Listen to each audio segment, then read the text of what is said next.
Hello, buddy. Welcome back to the Tin Man Score channel. I'm your host, Jeffrey Tin Man Taylor. Today I'm reacting to my second Mr. Halted video, and this was just titled Two True Scary Horror Stories. So without further ado, I'm going to turn these lights off, move the camera back up here for you guys, and let's get this reaction on the road in the bag, shall we?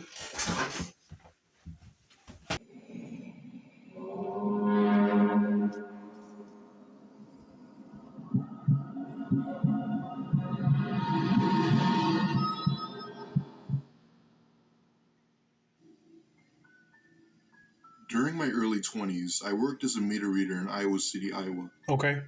A meter reader is the person who records how much electricity, gas, or water you've used each month. If your meters are on the inside and you want an accurate bill, a meter reader must enter your home whether you're there to let them in or not. Just to clarify, we've only entered homes if consent was given when the customer first signed up for service. Customers also provided us with keys if necessary. Entering a home when the owner isn't present is something that I never got used to. No matter how loudly I knock, I never shook the uneasy feeling that I wasn't welcome. The inside of a home is the ultimate private space. A home's exterior is just the image of ourselves that projects to the rest of the world. But the further you venture inside, the closer you come to truly seeking what kind of person lives there. And if you want the raw, unfiltered truth, head for the basement. I hate basements. I've seen walls that look like giant static-filled TV screens, until I realized it was roaches scurrying across a white background. Cobwebs so thick and dusty that it looked like the cotton candy machine exploded at the Spider County Fair. Oh, heck no. If I apply for a job as a meter reader, I'm going to make sure that I don't take any jobs that have the meter inside the house, because I'll feel comfortable that the homeowner might have sinister intentions and might lock you up for ransom or kidnap you. But then also, I don't want to see no big, gigantic spider webs and things get all over your body, irritate my skin badly. But anyway, let's continue on with the story, see what happens next, shall we?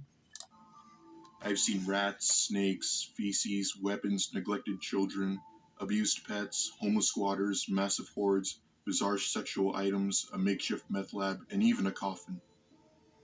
There are rational explanations for all these things. Well, maybe not the coffin, but there was one basement where what I found was beyond the grasp of logic, and that's what made it so terrifying. It was an old apartment house. From the outside, it looked like every other house on the block.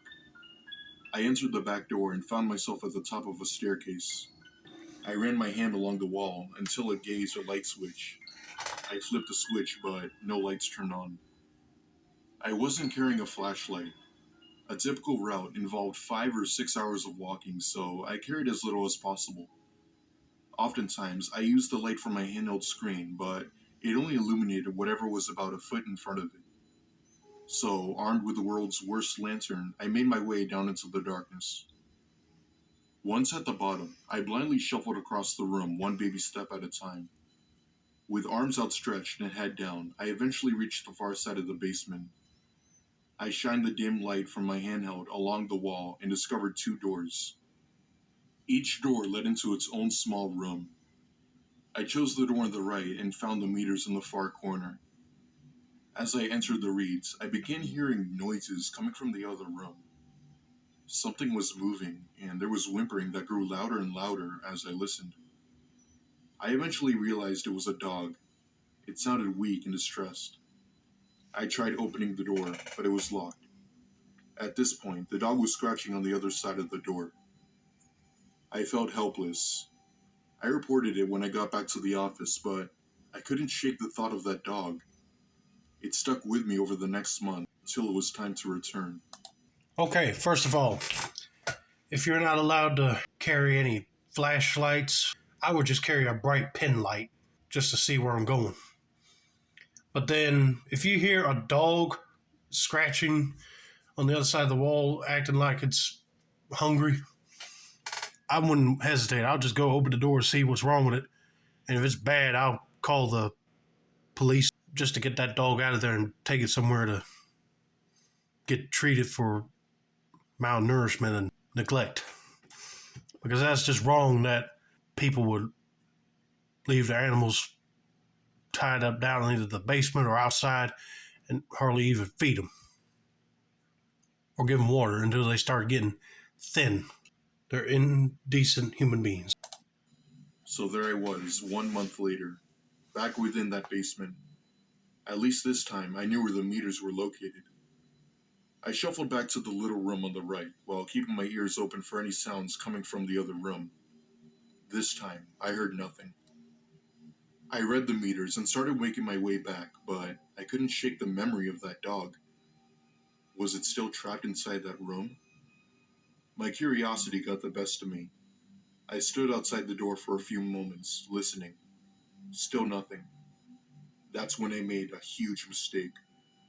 I tried to open the door. I had no more than jiggled the doorknob when I first heard it. Screams. Short, piercing, high-pitched shrieks, followed abruptly by a lone, drawn-out gruntal moan that ultimately morphed into something that I could only describe as crying, but much louder. It was all over the place, like some sort of psychotic freeform jazz. I stumbled backwards, nearly losing my balance. I shouted something like, "Hello? Who's in there?"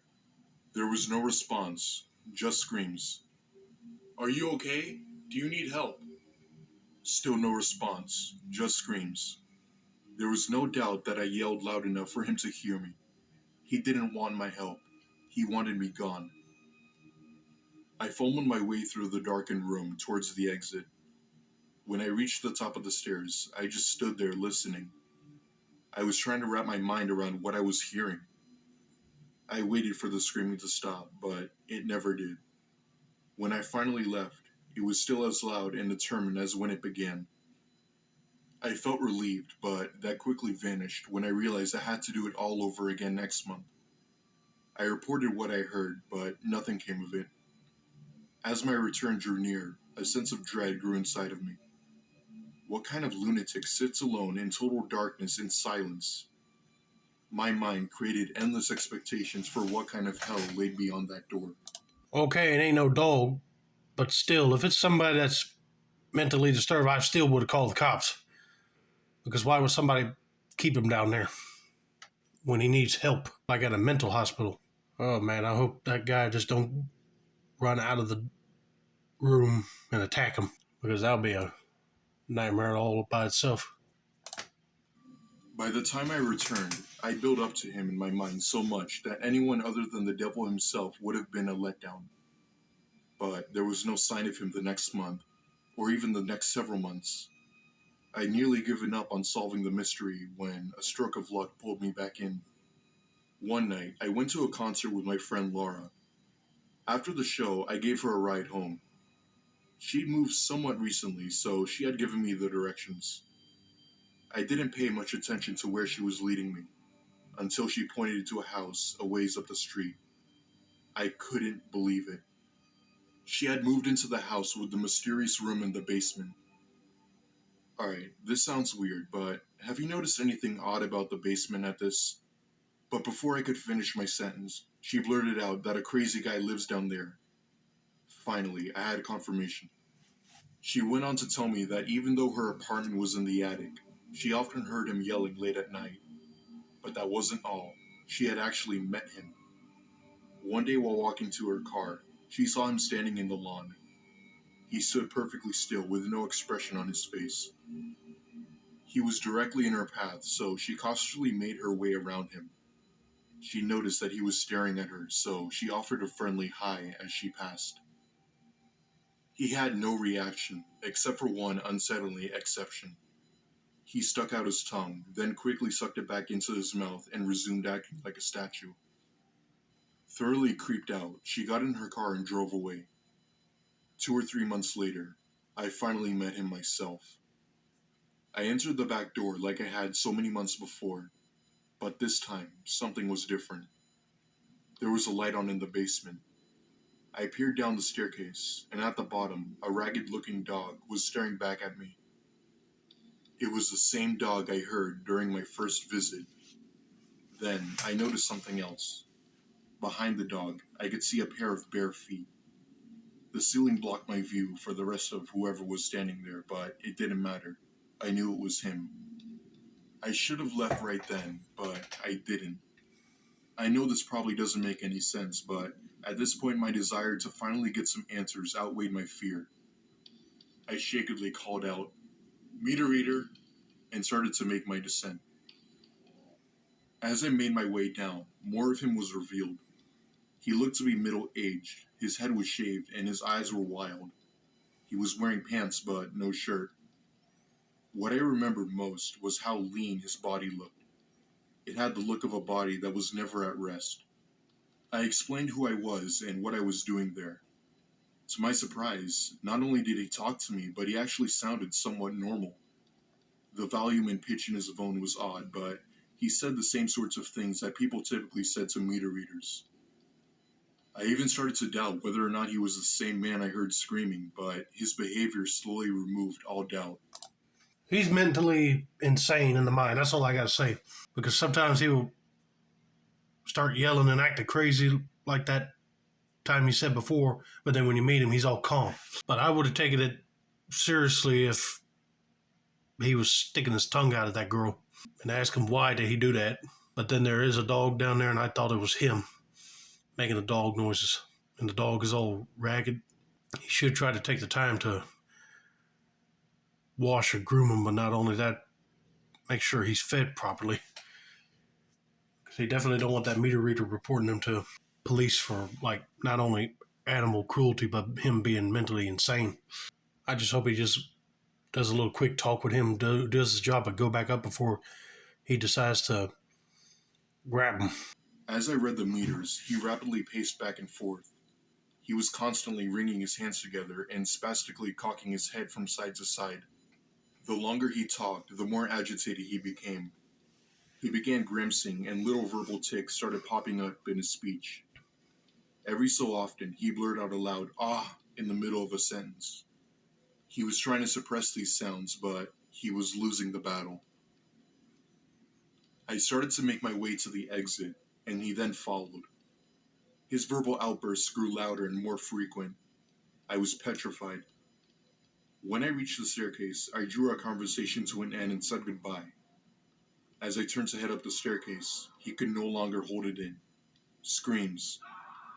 The very same unforgettable screams that I heard coming from the locked room. I ran up the stairs as fast as my legs would carry me, flung the door open, and rushed back into the daylight. A month or two later, I had the couple of friends, including Laura, over at my place.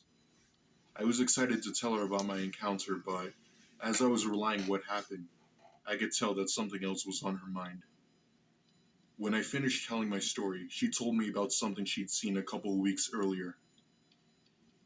One day, she noticed lights flashing outside her window, and she looked outside and just in time to see officers placing the man from the basement in the backseat of a squad car.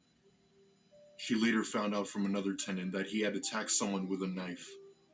That was the last we ever saw of him. I don't know what became of that man in the basement. I like to think that he got the help he needed, but maybe that's just because I'd rather not think about the alternative. Well, thank God somebody called the cops on him, because if he was going to act like that, I wouldn't want him in the apartment complex either. But like you said, I hope he is getting the mental help he needs. But I would like to know what happened to the dog. Did somebody else claim him as their own pet and they're taking care of him? Or did the pound people take him? But hopefully that dog gets to live out the rest of its life with a more level-minded owner. But yeah, that's creepy. You just never know if you're moving into an apartment for the first time and one of the other tenants would be losing into the mind until he decides to pull a knife on somebody, then you'll know. I'm just glad he did not do that to that meter reader, because I know he would have been like quitting the job if he came towards him with that knife. But I'm just glad him and the other tenants that were in this apartment are okay, but they now get to live the rest of their lives without him bothering them anymore. So let's get to story number 2, shall we?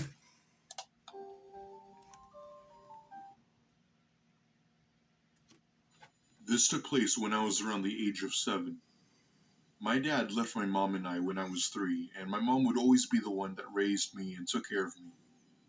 My mom worked 2 jobs, one in the morning and one at night, so she would be constantly working at her job. She would drop me off at school in the morning and pick me up, and often got a babysitter to look after me while she worked at night. If it wasn't a weeknight, she would sometimes take me to work with her, and I would basically watch some TV in the lounge to keep me occupied. One day, my mom had off work and she wanted to take me to the beach for the first time in my life. That day, we packed up and drove to the beach. We found a spot to set up, and my mom was putting sunblock on me and told me I could go in the water, but not to go too deep. My mom had packed sandwiches for lunch in case we got hungry, but for now, things were all good. I played in the water, built sandcastles, and did the things kids would do when they went to the beach. At one point, it was getting quite late, and I was swimming and splashing around in the water, and most people had already left. My mom gave me the 5-minute warning before we left. I took that time to go in the water once more, and while I was in the water, I looked out at the ocean when I saw something pop out of the water and go back down. I was 7 years old, so I was very curious as to what it was, so I swam over to where I saw it. I looked around, but didn't see what it was. Suddenly, I felt a hand grab my foot and start pulling me down. I was screaming underwater, trying to swim up to the surface, but whatever was pulling me down was too strong. Oh, heck no. It's probably a crazy lunatic that was swimming around at the bottom of the water surface, saw his foot and grabbed him. Oh man, I hope his mother was able to see him and call a lifeguard to go after, because then he can help him get out of the water. Or that boy was able to kick at whatever it was holding him down and swim back up. But I don't know what's going to happen here, so let's just continue on with the story and see what pulled him down. I started kicking and moving around, but whatever was grabbing my legs still held on. Just then, whatever was grabbing me finally let go, and I swam to shore so fast that I was there in less than 10 seconds. Oh, thank God. I was afraid that that person was, or whatever it was that was holding him down, wasn't going to let go. But thankfully, it did, and he was able to get away. I ran to my mom crying and told her what had happened. She called the authorities, but nothing ever became of it. I still have no idea as to what pulled me down in that water. My first thought is that it was a human, but that theory had some problems. If it was a human, I don't understand how they could have held their breath for that long. Plus, when I saw the object go down in the water, it didn't look like a head of a human. So, till this day, I still have no idea as to what it was, and it still freaks me out. I don't know what to tell you on that either, but I'm thinking it might have been either an octopus or some sort of, I don't know, seaweed or something. But if it was one of them, then that boy would have noticed it. I'm just glad that he was able to swim away and go to his mother. But anyway, I hope you guys enjoyed this video. Don't forget to like, subscribe, turn on post notifications for more Mr. Haunted content like this. This has been another successful installment of the Tin Man's Court channel. I'm your host, Jeffrey Tin Man Taylor. Like I said, that's a wrap, and have a nice day, y'all.